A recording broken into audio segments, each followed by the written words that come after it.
Hello दोस्तों, आप सभी का स्वागत है आपके अपने यूट्यूब चैनल पर। मेरा नाम है रवि और आप मेरे साथ कर रहे हैं अपनी सीटेट के लिए हिंदी की प्रैक्टिस क्लासेस। तो चलिए शुरू करते हैं आज की अपनी प्रैक्टिस क्लास। और प्रैक्टिस क्लास को शुरू करने से पहले एक बार सभी लोग सेशन को शेयर कर देंगे अपने सभी मित्रों के पास में और सभी को जोड़ लेंगे क्लास में। फिर हम करते हैं आज की अपनी क्लास। इसमें आपके लिए काफ़ी इम्पोर्टेंट क्वेश्चन हम लेकर के आए हैं जो आपके एग्ज़ाम के लिए काफ़ी महत्वपूर्ण रहने वाले हैं, सारे के सारे क्वेश्चन। तो अगर आपने सेशन को शेयर कर दिया है तो चलिए शुरू करते हैं अपनी क्लास। देखते हैं आज का पहला प्रश्न है, पूरे पाठ्यचर्या में ... में भाषा की भूमिका अनदेखा नहीं किया जा सकता। पहला ऑप्शन है ज्ञान निर्माण, दूसरा है व्याकरण निर्माण, तीसरा है आकलन निर्माण, चौथा है मूल्य निर्माण। तो बताइए यहाँ पे हमें क्या भरना है। सभी लोग इसका आंसर करेंगे। पूरे पाठ्यचर्या में ... में भाषा की भूमिका अनदेखा नहीं किया जा सकता। तो इसका जाएगा ऑप्शन नंबर 1, क्या हो जाएगा, ज्ञान निर्माण में भाषा की भूमिका को अनदेखा नहीं किया जा सकता। यानी इसका ऑप्शन नंबर ए बिल्कुल सही है।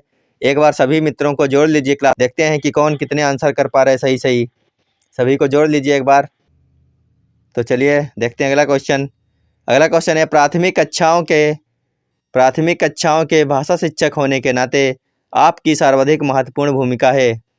तो बताइए कि अगर आप प्राथमिक कक्षाओं के भाषा शिक्षक के रूप में कार्यरत हैं तो बताइए आपकी सबसे महत्वपूर्ण भूमिका क्या हो जाएगी। ऑप्शन देखिए और आंसर कीजिए एक बार। पहला ऑप्शन है बच्चों को वाद विवाद के लिए तैयार करना, दूसरा है विद्यार्थियों को सर्वाधिक अंक प्राप्त करने के लिए तैयार करना, तीसरा है कक्षा में पाठ्य पुस्तक का अच्छी तरह से निर्वाह करना, और चौथा ऑप्शन है बच्चों की भाषाई क्षमता के विकास के लिए तरह तरह के अवसर जुटाना। तो आपको बताना है इसमें कौन सा ऑप्शन हो जाएगा। जहाँ पर अवसर दिख जाए समझ लीजिए पॉजिटिव आंसर हो जाएगा। यहाँ पर अवसर जुटाने की बात की गई है, यानी इसमें ऑप्शन नंबर डी इसका बिल्कुल सही हो जाएगा। देखते हैं अगला क्वेश्चन। अगला क्वेश्चन है, दूसरी कक्षा में पढ़ने वाला रोहित हिंदी की कक्षा में अपनी मातृभाषा में बात करता है, आप क्या करेंगे। तो आपको बताना है कि आप एक बच्चा जो दूसरी कक्षा का है वो अपनी मातृभाषा में बात कर रहा है तो आप उसके लिए क्या करेंगे। ये क्वेश्चन आपको कल की क्लास में भी हम करवा चुके हैं। तो बताइए इसमें कौन सा ऑप्शन सही हो जाएगा। पहला ऑप्शन है बाकी बच्चों से उसकी भाषा सीखने के लिए कहेंगे, दूसरा है उसे डांटेंगे कि वह कक्षा में मातृभाषा का प्रयोग ना करे, तीसरा है उसे बिल्कुल अनदेखा कर पढ़ाते रहेंगे, चौथा है उसकी भाषा को समझने की कोशिश करेंगे। कल भी इस प्रकार का क्वेश्चन एक करवाया गया था आपको और इस प्रकार का क्वेश्चन अधिकतर हर बार पूछा गया सीटेट में। तो बताइए इसमें कौन सा ऑप्शन हो जाएगा। तो इसका हो जाएगा ऑप्शन नंबर डी, उसकी भाषा को समझने की कोशिश करेंगे। चलते हैं अगले क्वेश्चन पर। अगला क्वेश्चन है, द्विभाषिक बच्चे ... विकास, सामाजिक सहिष्णुता और ... चिंतन में अपेक्षाकृत बेहतर होते हैं। तो आप बताइए कि यहाँ पर दो रिक्त स्थान दिए गए, यहाँ पे हमें क्या भरना है। बताइए इनमें से कौन सा ऑप्शन सही हो जाएगा। सभी लोग आंसर कीजिए एक बार क्वेश्चन नंबर 4 का। तो इसमें हो जाएगा द्विभाषिक बच्चे संज्ञानात्मक विकास, सामाजिक सहिष्णुता और विस्तृत चिंतन में अपेक्षाकृत बेहतर होते हैं, यानी इसका ऑप्शन नंबर ए बिल्कुल सही हो जाएगा। क्या हो जाएगा, ऑप्शन नंबर ए इसका बिल्कुल सही आंसर हो जाएगा। चलते हैं अगले क्वेश्चन पर। अगला क्वेश्चन है, निम्नलिखित में से किसके अभाव में हम पढ़ नहीं सकते। आपको बताना है इनमें से किसके अभाव में हम पढ़ नहीं सकते हैं। पहला ऑप्शन है 12 खड़ी बोली से परिचय, दूसरा है वर्णमाला की क्रमबद्धता का ज्ञान, तीसरा है संयुक्ताक्षरों की पहचान और चौथा है लिपि से परिचय। हर बार आपको देखने को मिल जाता है एग्जाम में अधिकतर। तो बताइए निम्नलिखित में से किसके अभाव में हम पढ़ नहीं सकते। तो इसका हो जाएगा ऑप्शन नंबर डी। अगर आपको लिपि का ज्ञान नहीं है तो आप पढ़ नहीं सकते हैं बिल्कुल भी। तो एक बार सभी लोग इस क्लास को शेयर कर दीजिए सभी के पास में। जो लोग नए जुड़ रहे हैं चैनल को सब्सक्राइब कर लीजिए अपनी सीटेट की बेहतरीन क्लासें करने के लिए। तो इसका हो जाएगा ऑप्शन नंबर डी। अब चलते हैं अगले क्वेश्चन पर। अगला क्वेश्चन है, सिद्धार्थ की माँ ने अपने परिवार के सदस्यों से अनुरोध किया कि वे घर में एक ही भाषा का प्रयोग करें। सिद्धार्थ की माँ है जो उसने अपने परिवार के लोगों से कहा कि वे सभी लोग घर में एक ही भाषा का प्रयोग करें जिससे कि सिद्धार्थ का भाषाई विकास ठीक से हो सके। उनके बारे में आप क्या कहेंगे। तो आप बताइए कि उनके बारे में आप क्या कहेंगे। पहला ऑप्शन है वह सिद्धार्थ के भाषिक परिवेश में किसी प्रकार का अवरोध नहीं चाहती, दूसरा है वह सिद्धार्थ के भाषाई विकास के लिए विशेष प्रयत्न कर रही हैं, तीसरा है वह भाषा अर्जन के सिद्धांतों की गहरी समझ रखती हैं। चौथा है वह सिद्धार्थ के समृद्ध भाषिक परिवेश से वंचित कर रही हैं। तो बताइए इसमें कौन सा ऑप्शन सही हो जाएगा।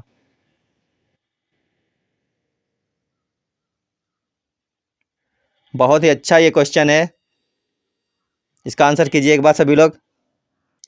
तो इसका हो जाएगा ऑप्शन नंबर डी, वह सिद्धार्थ को समृद्ध भाषिक परिवेश से वंचित कर रही हैं। इसका ये बिल्कुल सही आंसर हो जाएगा।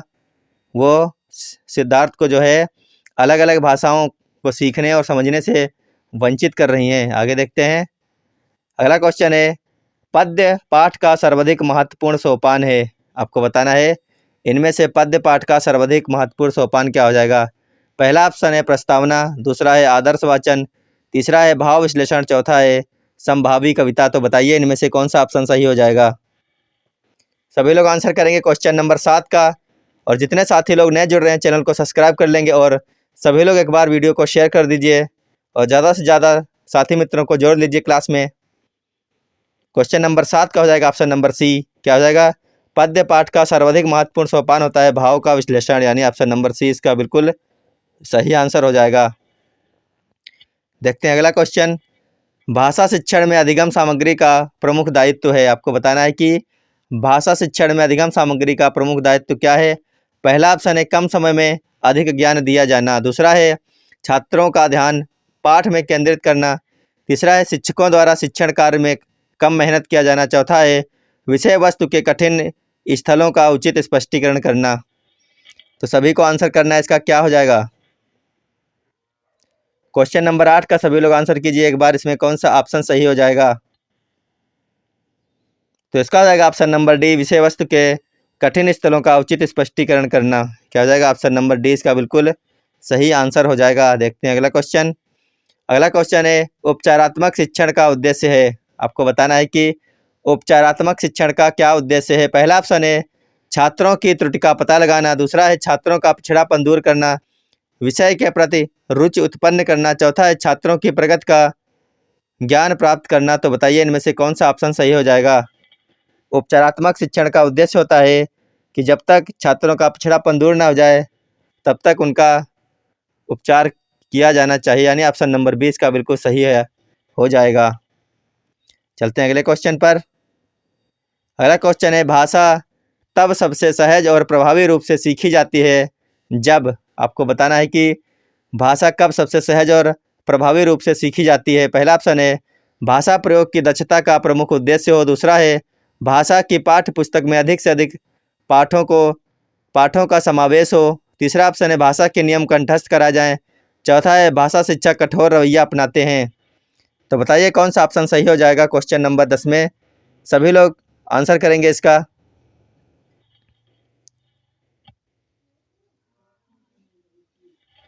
सभी लोग आंसर कर दीजिए एक बार। इसका हो जाएगा ऑप्शन नंबर ए, क्या हो जाएगा भाषा प्रयोग की दक्षता का प्रमुख उद्देश्य हो। ऑप्शन नंबर ए इसका बिल्कुल सही आंसर हो जाएगा। चलते हैं अगले क्वेश्चन पर। अगला क्वेश्चन है निम्नलिखित में से किस विधि में व्याकरण का सैद्धांतिक ज्ञान न देकर व्यवहारिक पक्ष पर अधिक बल दिया जाता है। क्वेश्चन नंबर 11 का सभी को आंसर करना है। निम्नलिखित में से किस विधि में व्याकरण का सैद्धांतिक ज्ञान न देकर व्यवहारिक पक्ष पर अधिक बल दिया जाता है। पहला है आगमन विधि, दूसरा है निगमन विधि, तीसरा है आगमन निगमन विधि और चौथा है भाषा संसर्ग विधि। सभी लोग इसका आंसर करेंगे एक बार। क्या हो जाएगा क्वेश्चन नंबर 11 का। इसका हो जाएगा ऑप्शन नंबर डी, क्या हो जाएगा भाषा संसर्ग विधि। बिल्कुल सही आंसर हो जाएगा इसका, ये question number option number D बिल्कुल सही हो जाएगा। देखते हैं अगला क्वेश्चन। माध्यमिक स्तर पर कविता शिक्षण की प्रणाली है। आपको बताना है कि माध्यमिक स्तर पर कविता शिक्षण की क्या प्रणाली है। पहला है अर्थबोध, दूसरा है गीत, तीसरा है व्याख्या, चौथा है उद्दीपन। तो सभी लोग बताएंगे माध्यमिक स्तर पर कविता शिक्षण की क्या प्रणाली है। क्वेश्चन नंबर 12 का आंसर कीजिए एक बार सभी लोग। सभी लोग इसका आंसर कीजिए। तो इसका हो जाएगा ऑप्शन नंबर सी हो जाएगा। इसमें क्या हो जाएगा व्याख्या, यानी कि माध्यमिक स्तर पर कविता शिक्षण की प्रणाली कैसी होनी चाहिए, व्याख्यात्मक होनी चाहिए। अगला क्वेश्चन देखते हैं। भाषा शिक्षण में परंपरागत उद्बोधन सामग्री के रूप में बहुत अधिक सहायक किसे समझा जाना चाहिए। तो सभी लोग इसका आंसर करेंगे कि भाषा शिक्षण में परंपरागत उद्बोधन सामग्री के रूप में बहुत अधिक सहायक किसे समझा जाना चाहिए? पहला है पाठ्य पुस्तक, दूसरा है रेखा चित्र, तीसरा है श्यामपट्ट और चौथा ऑप्शन है चित्र। तो बताइए इनमें से कौन सा ऑप्शन सही हो जाएगा? सभी लोग बताएंगे क्वेश्चन नंबर 13 का कौन सा ऑप्शन सही हो जाएगा। तो इसका हो जाएगा ऑप्शन नंबर 1, क्या हो जाएगा? पाठ्य पुस्तक। ऑप्शन नंबर ए इसका बिल्कुल सही आंसर है। चलते हैं अगले क्वेश्चन पर। अगला क्वेश्चन है, स्कूल को स्कूल कहना किस प्रकार उच्चारण दोष का उदाहरण है? तो बताइए आप लोग इसमें क्या हो जाएगा? पहला है स्वरागम, दूसरा है स्वरभक्त, तीसरा है स्वरलोप, चौथा है इनमें से कोई नहीं। बताइए कौन सा ऑप्शन सही हो जाएगा क्वेश्चन नंबर 14 में? बताइए एक बार सभी लोग। तो इसका हो जाएगा ऑप्शन नंबर 1, क्या हो जाएगा? स्वरागम। ऑप्शन नंबर ए इसका बिल्कुल सही है, स्वरागम ऑप्शन बिल्कुल सही है। देखते हैं अगला क्वेश्चन। आप किसी विद्यालय में हिंदी भाषा शिक्षक के पद पर कार्यरत हैं। आप कक्षा के छात्रों के आगमन के लिए किसका सहारा लेना चाहेंगे? पहला है बोर्ड परीक्षा, तीसरा है निबंधात्मक परीक्षा, चौथा है ग्रेडिंग व्यवस्था, तीसरा था वस्तुनिष्ठ प्रश्न। तो बताइए आप किसका सहारा लेना चाहेंगे? तो क्वेश्चन नंबर 15 का हो जाएगा ऑप्शन नंबर सी, क्या हो जाएगा? वस्तुनिष्ठ परीक्षा लेना चाहेंगे। आप क्या करेंगे? ऑप्शन वाली जो परीक्षा होती है ऑप्शनल, उसको लेना चाहेंगे। चलते हैं अगले क्वेश्चन पर। एक बार शायद ये क्वेश्चन हमने इसका आंसर गलत बता दिया था आपको, तो आप इसमें सुधार कर लेंगे। इसमें हो जाएगा, इसमें शायद हमने तब आपको ये बता दिया था ग्रेडिंग व्यवस्था, तो इसमें ग्रेडिंग नहीं होगा, इसमें होगा ऑप्शन नंबर सी यानी वस्तुनिष्ठ परीक्षा।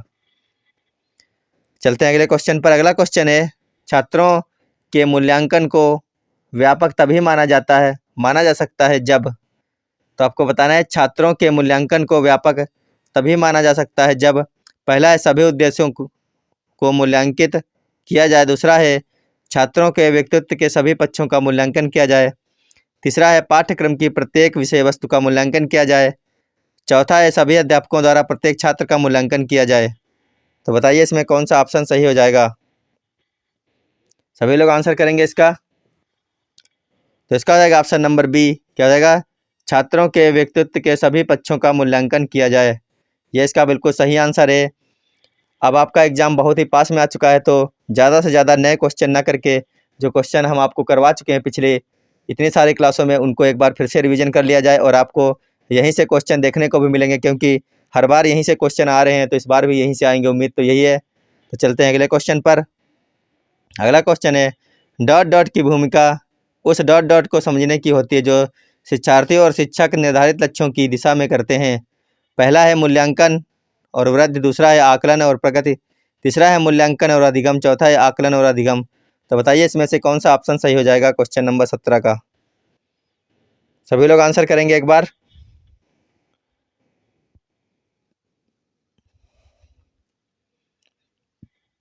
तो इसका हो जाएगा ऑप्शन नंबर बी, क्या हो जाएगा? आकलन और प्रगति। ये यहाँ पे भरना है, यहाँ भरना है आकलन और यहाँ पे भरना है प्रगति। आगे चलते हैं।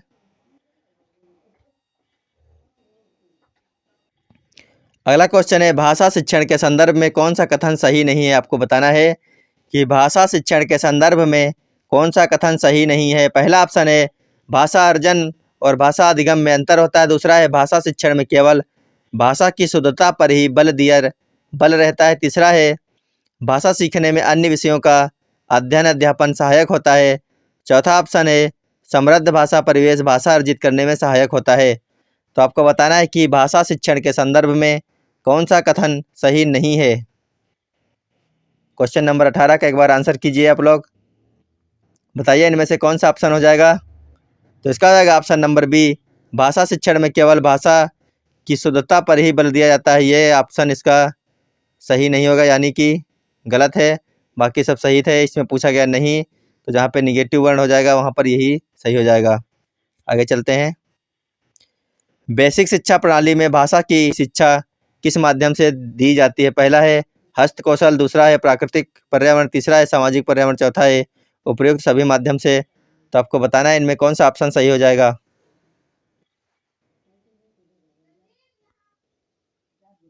तो क्वेश्चन नंबर 19 का हो जाएगा ऑप्शन नंबर बी, क्या हो जाएगा? प्राकृतिक पर्यावरण इसका बिल्कुल सही आंसर हो जाएगा, प्राकृतिक पर्यावरण। देखते हैं अगला क्वेश्चन। एक बहु सांस्कृतिक पृष्ठभूमि वाली कक्षा में भाषा सीखने के बारे में कौन सा विचार उचित है? पहला ऑप्शन है अधिकाधिक पुस्तकों का निर्माण किया जाए। दूसरा है भाषा सीखने के लिए व्याकरण के नियमों का और अधिकाधिक प्रयोग होना चाहिए। और तीसरा है भाषा परिवेश का निर्माण किया जाए ताकि भाषा अर्जन की सहज स्थिति बन सके। चौथा है बच्चों में भाषा सीखने की क्षमता बलपूर्वक विकसित करनी होती है। तो बताइए, एक बहुसांस्कृतिक पृष्ठभूमि वाली कक्षा में भाषा सीखने के बारे में कौन सा विचार उचित हो जाएगा? तो इसका हो जाएगा ऑप्शन नंबर सी। क्या हो जाएगा? भाषा परिवेश का निर्माण किया जाए ताकि भाषा अर्जन की सहज स्थिति बन सके। अगला क्वेश्चन है बच्चों की लेखन क्षमता का आकलन करने की दृष्टि से कौन सा प्रश्न सर्वाधिक बेहतर है?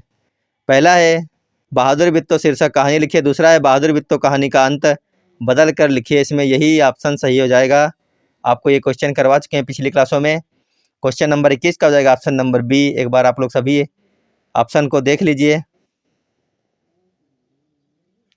अब चलते हैं अगले क्वेश्चन पर। अगला क्वेश्चन है पोर्टफोलियो डॉट डॉट में मदद करता है। तो आपको बताना है कि पोर्टफोलियो किस चीज़ में मदद करता है। यह क्वेश्चन आज कम से कम आपको हम 5वीं बार करवा रहे होंगे और आपको रट गया होगा अब तक। आप लोग इसको देखते ही उड़ा दिए होंगे। इसका हो जाएगा ऑप्शन नंबर डी। क्या हो जाएगा? क्रमिक प्रगति का आकलन करने। क्या हो जाएगा? क्रमिक प्रगति का आकलन करने। आगे देखते हैं भाषा का मनुष्य की डॉट डॉट और मनुष्य के डॉट डॉट के साथ गहरा संबंध होता है। तो बताइए क्वेश्चन नंबर 23 में कौन सा ऑप्शन सही हो जाएगा? सभी लोग इसका आंसर करेंगे एक बार। भाषा का मनुष्य के डॉट डॉट और मनुष्य के डॉट डॉट के साथ गहरा संबंध होता है। इसमें हो जाएगा ऑप्शन नंबर सी। क्या हो जाएगा? भाषा की मनुष्य की अस्मिता और मनुष्य के विचार के साथ गहरा संबंध होता है, यानी ऑप्शन नंबर सी इसका बिल्कुल सही आंसर हो जाएगा। चलते हैं अगले क्वेश्चन पर। अगला क्वेश्चन है ज़्यादातर बच्चे स्कूल की शिक्षा की शुरुआत से पहले ही भाषा की डॉट डॉट और डॉट डॉट को आत्मसात कर पूर्ण भाषिक क्षमता रखते हैं। तो आपको बताना है कौन सा ऑप्शन सही हो जाएगा क्वेश्चन नंबर 24 का। सभी लोग आंसर कीजिए क्वेश्चन नंबर 24 का कौन सा ऑप्शन सही हो जाएगा। तो इसका हो जाएगा ऑप्शन नंबर डी। क्या हो जाएगा? जटिलताओं और नियमों। क्या हो जाएगा? जटिलताओं और नियमों। आगे देखते हैं। अगला क्वेश्चन है आज का अंतिम क्वेश्चन है ये। प्राथमिक स्तर पर पढ़ने वाली सुनीता अपनी कक्षा के बच्चों को प्रतिदिन एक कहानी पढ़कर सुनाती है। प्राथमिक स्तर पर पढ़ने वाली सुनीता या प्राथमिक स्तर पर पढ़ाने वाली सुनीता अपनी कक्षा के बच्चों को प्रतिदिन एक कहानी पढ़कर सुनाती है और उस पर चर्चा करती है। आप इस कक्षा के बारे में क्या कहेंगे? पहला है कहानी सुनाने में समय नष्ट कर रही है। दूसरा हो जाएगा या फिर तीसरा हो जाएगा या फिर चौथा हो जाएगा। सभी लोग इसका आंसर कीजिए। तो इसका हो जाएगा ऑप्शन नंबर सी। पढ़ने और मौखिक अभिव्यक्ति का विकास हो रहा है। क्या हो रहा है? पढ़ने और मौखिक अभिव्यक्ति का विकास हो रहा है इसमें। तो इसका ऑप्शन नंबर सी बिल्कुल सही हो जाएगा। तो थैंक्स एक बार आप लोगों का, और एक बार सभी लोग इस क्लास को सभी के पास में शेयर कर दीजिए। जो आपके साथी मित्र सीटेट का एग्ज़ाम देने वाले इस बार, उन सभी के पास में हमारी क्लास को भेज दीजिए। उन सभी का फ़ायदा हो जाना चाहिए हमारी क्लासों से। और अगर आप लोगों ने सेकंड पेपर में भी अप्लाई किया है, तो अगर आप साइंस से हैं तो आपके लिए साइंस की क्लासें हम लोग डाल चुके हैं 3 से 4। और अगर आपने सोशल साइंस की भी क्लास 3 से 4 पढ़ चुकी हैं तो आप उनको ज़रूर देखिए पीछे जा कर के। फिलहाल अभी के लिए धन्यवाद। Bye bye.